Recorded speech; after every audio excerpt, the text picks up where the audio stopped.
সুপ্রিয় দর্শক, আসসালামু আলাইকুম। লাকি কুকিং হাউসের পক্ষ থেকে আপনাদের সবাইকে শুভেচ্ছা জানাচ্ছি নতুন একটি এপিসোডে। আজ তৈরি করে দেখাবো ডিম আর আলু দিয়ে দারুণ মজার একটি নাস্তা রেসিপি। খুব সহজে এবং ঝটপট তৈরি করে নিতে পারবেন এমন একটি রেসিপি আজকে আপনাদের সঙ্গে শেয়ার করছি। আর এই রেসিপিটি তৈরি করতে আপনার তেমন কোনো উপকরণ লাগবে না, বাসায় যা আছে তা দিয়ে ঝটপট তৈরি করে নিতে পারবেন। তাহলে চলুন দেখে নেই আজকের রেসিপিতে আমাদের কি কি লাগছে। প্রথমে আমি এখানে 3 কাপ পরিমাণ আটা নিয়েছি। আপনি এখানে আটা ময়দা যে কোনো কিছু দিয়ে তৈরি করে নিতে পারবেন। এরপর এর মধ্যে দিয়ে দিয়েছি স্বাদ মতো লবণ, আর সঙ্গে দিয়েছি 3 টেবিল চামচ পরিমাণ রান্নার রেগুলার তেল। এরপর শুকনো উপকরণগুলো হাতের সাহায্যে ভালো করে মেখে নিয়েছি। এরপর আমি নর্মাল টেম্পারেচারে থাকা পানি দিয়ে একটু একটু করে একটা ডো তৈরি করে নেব। ডোটা একদম সফট হবে না, আবার হার্ডও হবে না। আমি একটু একটু করে পানি দিচ্ছি আর ডোটা রেডি করে নিচ্ছি। আমার কতটুকু পানি লেগেছে আমি ডোটা রেডি করার পরে সম্পূর্ণ বলে দিচ্ছি।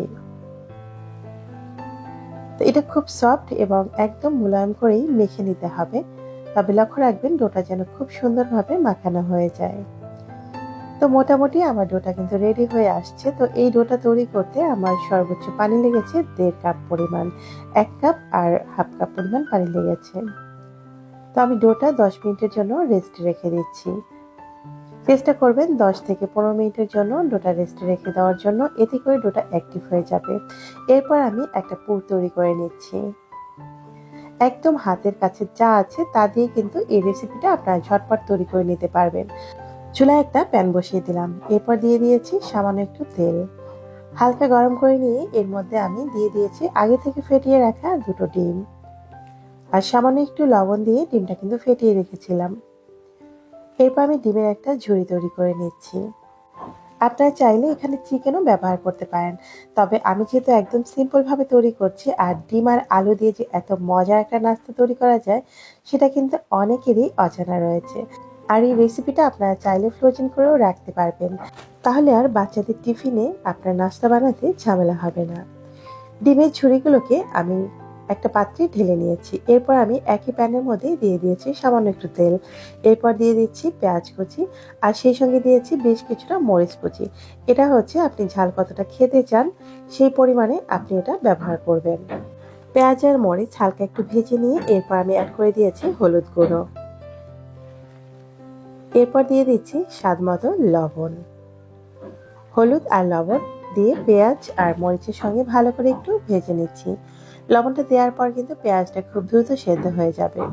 এরপর দিয়ে দিচ্ছি আগে থেকে কিউব করে রাখা ছোট ছোট আলু এবং গাজর কুচি। আপনারা চাইলে এখানে অন্য সবজিও অ্যাড করতে পারেন, আর হ্যাঁ, চাইলে আলুটা আপনারা সেদ্ধ করে আগে থেকে ম্যাশ করেও নিতে পারেন। তবে আমার কাছে মনে হয়েছে এভাবে কিউব কিউব করে কেটে নিলেই নাস্তাটি খেতে বেশি ভালো লাগবে। তেলের মধ্যে আমি আলু আর গাজরটা ভালো করে ভেজে নিচ্ছি, যেন হলুদের গন্ধটা না আসে। আপনারা চাইলে এখানে 5 ফোড়ন ব্যবহার করতে পারেন, কিছুটা কালো জিরেও অ্যাড করতে পারেন যদি আপনার বাচ্চারা সেটা পছন্দ করে। আমার বাচ্চারা যেহেতু পছন্দ করে না, তাই আমি কিন্তু সেটা স্কিপ করে গেছি। তো আমার সবজিটা সেদ্ধ হওয়ার জন্য আমি সামান্য একটু পানি অ্যাড করে দিয়েছি, যেন এই পানিতে সবজিটা একটু সেদ্ধ হয়ে যায়। তো অলমোস্ট আমার সবজিটা কিন্তু সেদ্ধ হয়ে গেছে। এই যে দেখতে পাচ্ছেন একদম ঝরঝরে হয়ে গেছে। তো এর মধ্যে এখন আমি অ্যাড করে দিব আগে থেকে ঝুড়ো করে রাখা সেই ডিম কুচিগুলো। তার আগে আমি সামান্য একটু ধনিয়া পাতা অ্যাড করেছি, একদমই সামান্য। দেখতেই পাচ্ছেন, যেহেতু আমার বাচ্চারা পছন্দ করে না তাই আমি কিন্তু ধনিয়া পাতাটা স্কিপ করতে চেয়েছিলাম, তবে সামান্য একটু অ্যাড করেছি। এরপর ডিমের সেই ঝুড়াগুলো দিয়ে দিচ্ছি। এরপর ভালো করে আলুর সাথে ডিমের ঝুড়াটা মিশিয়ে নিচ্ছি। পুরটা খেতে কিন্তু অসম্ভব মজার হয়েছিল। আপনারা আপনাদের ইচ্ছে অনুযায়ী আরো কোনো এক্সট্রা মশলাও চাইলে ব্যবহার করতে পারেন। পুরটা অলমোস্ট রেডি হয়ে গেছে। এরপর হচ্ছে নাস্তাটা বানানোর পালা। আর এই দিক থেকে আমি যে আটাটা মেখে রেখেছিলাম সেটাও কিন্তু সেট হয়ে গেছে। এখন আমি আটাটা একটু রুটি বেলার পিঁড়িতে নিয়ে নিচ্ছি। এরপর হালকা হাতে আবারও একটু মথে নিচ্ছি। লম্বা করে এটাকে একটা শেপ দিয়ে নিচ্ছি। এরপর একটা ছুরির সাহায্যে আমি লেচি কেটে নেব। আপনি যে কয় টুকরো নাস্তা তৈরি করতে চান বা যে কয় পিস সেভাবে লেচিগুলো কেটে নিলেই হয়ে যাবে। চাইলে এটা আপনি ছোট করতে পারেন, আবার বড়ও করে নিতে পারেন। তো আমি একদম ছোটও করিনি, আবার খুব একটা বড়ও করিনি। তবে যতটুকু সাইজ করেছি তাতে করে একটা নাস্তা খেলেই একজনের পেট ভরে যাবে। তো আমি লেচিগুলোকে একটা পাত্রে তুলে নিয়েছি। তবে লেচিগুলোকে কিন্তু এভাবে রেখে দিলে একটার সঙ্গে আরেকটা লেগে যাবে। তাই আপনারা গায়ে সামান্য একটু আটা মেখে রেখে দিতে পারেন, অথবা হালকা একটু তেলের সোয়াব করে নিতে পারেন। আমি একটা একটা করে রুটি বেলে নিচ্ছি। এটা কিন্তু রুটির মতো অতটা পাতলা হবে না।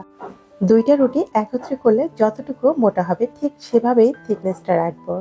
এরপর রুটির মাঝ বরাবর আমি সেই পুরটাকে দিয়ে দিচ্ছি, যে পুরটা আগে থেকে আমরা রেডি করেছি। এখন আমি এই রুটির চারিপাশ থেকে ধরে একটু একটু করে কুচি দিয়ে নিচ্ছি। দেখুন কিভাবে হাতের সাহায্যে এভাবে কুচি দিয়ে নিচ্ছি। ঠিক এক জায়গায় জড়ো করে নিচ্ছি। মুখটাকে এখন সিল করে দিচ্ছি। এরপর আমি এটাকে ভালো করে সিল করে দেবো। চাইলে এর উপর দিয়ে আবার একটু প্রেস করে বেলে নিতে পারেন, আবার চাইলে হাত দিয়েও এটাকে চেপে দিতে পারেন। আমার একটা নাস্তা অলমোস্ট রেডি হয়ে গেছে। তো এভাবেই এক এক করে আমার সবগুলো নাস্তা তৈরি করে নিব। নাস্তাগুলো তৈরি করতে করতে আপনাদের সবার কাছে একটা রিকোয়েস্ট করছি, যদি আমার আজকের রেসিপিটি আপনাদের কাছে একটুও ভালো লাগে তাহলে প্লিজ ভিডিও নিচে লাইক দিয়ে ভিডিওটি কন্টিনিউ করবেন, আর ভিডিওটি আপনার ফ্রেন্ডস অ্যান্ড ফ্যামিলির মাঝে শেয়ার করে দিবেন। আর হ্যাঁ, সহজ সহজ এবং নিত্য নতুন রেসিপি পেতে আমার চ্যানেলটি সাবস্ক্রাইব করে চ্যানেলটির সঙ্গেই থাকবেন। এরপর আমি আরো একটি নাস্তা রেডি করে নিচ্ছি। খুব সহজে এবং ইজিলি এই নাস্তাটি কিন্তু তৈরি করা যায়। দেখুন, কোনো ঝামেলা ছাড়াই ঝটপট নাস্তাটি তৈরি করা যায়। তো এই অবস্থায় কিন্তু আপনি চাইলে এটা ফ্রোজেন করতে পারেন। ফ্রোজেন করার জন্য ভাজার কোনো ঝামেলা থাকবে না, বা কোনো হালকাভাবে সেঁকে নেওয়ার কোনো ঝামেলা নেই। তবে এক এক করে বেশ কয়েকটা নাস্তায় কিন্তু এভাবে তৈরি করে নিচ্ছি। আর এই যে দেখুন, এ পর্যায়ে আমি এক প্লেটের নাস্তা কিন্তু ফ্রোজেন করে রেখে দিব। আর সেজন্য আমি প্লেটের নিচে কিছুটা আটা ছড়িয়ে নিয়েছি। এরপর এটাকে আমি ডিপ ফ্রিজে রেখে দেবো 1 ঘন্টার জন্য। 1 ঘন্টা পর ডিপ ফ্রিজ থেকে বের করে সেটা এয়ারটাইট কন্টেনারে করে সংরক্ষণ করব। আশা করছি এভাবে আপনারা এই নাস্তাটি সংরক্ষণ করতে পারেন।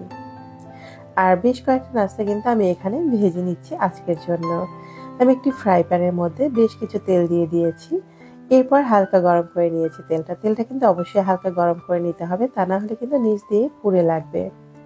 হালকা গরম করে নিয়ে একটা একটা করে নাস্তা ছেড়ে দিয়েছি। এরপর যখন এক পাশে সামান্য একটু হয়ে গেছে তখন আমি নাস্তাটাকে উল্টে দিচ্ছি।